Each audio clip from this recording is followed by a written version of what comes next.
ప్రస్తుతం మనతో పాటు మహేశ్వరం ప్రధాన కార్యదర్శి బీఆర్ఎస్ పార్టీ సీనియర్ నాయకులు అరవింద్ కుమార్ గారు ఉన్నారు. 10 సంవత్సరాలు బీఆర్ఎస్ పార్టీతో ట్రావెల్. ఎట్లుంది ప్రస్తుతం మహేశ్వరం నియోజకవర్గ పరిస్థితి?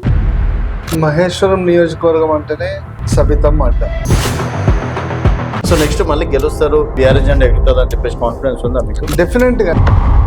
అంటే ఇప్పుడు ప్రతిపక్షంలో ఉన్నారు కదా, మనం అనుకున్నంత నిధులు రావు. చాలా మంది ఏంటంటే ప్రతిపక్షంలో ఉంటే మనం డెవలప్ చేయలేము అని చెప్పేసి అధికార పార్టీలకు వెళ్ళడం అనేది.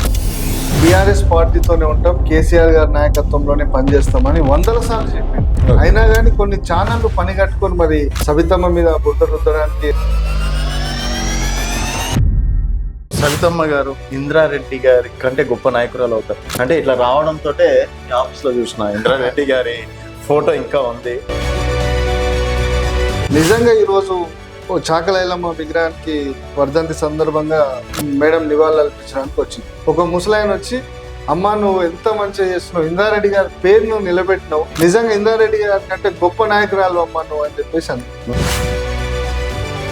అని మీరు గతంలో బీఆర్పీలో చేశారు, తర్వాత కాంగ్రెస్ లో చేశారు, బీఆర్ఎస్ లో చేశారు. మీలాంటి వాళ్ళ కోసం కూడా బట్టి విక్రమార్క గారు తిరిగి రావాలి, కాంగ్రెస్ పార్టీలోకి వచ్చేయండి అంటున్నారు. సో మీలాంటి వాళ్ళు కూడా వెళ్ళే అవకాశం ఉందా? కాంగ్రెస్ పార్టీలో దిక్కుతోచని పరిస్థితులు ఉన్నారు. పెద్ద నాయకులు సెకండ్ క్యాడర్ కూడా అట్లే ఉంది. ఇక మేము పోయి చేసేది ఏముంది అక్కడ?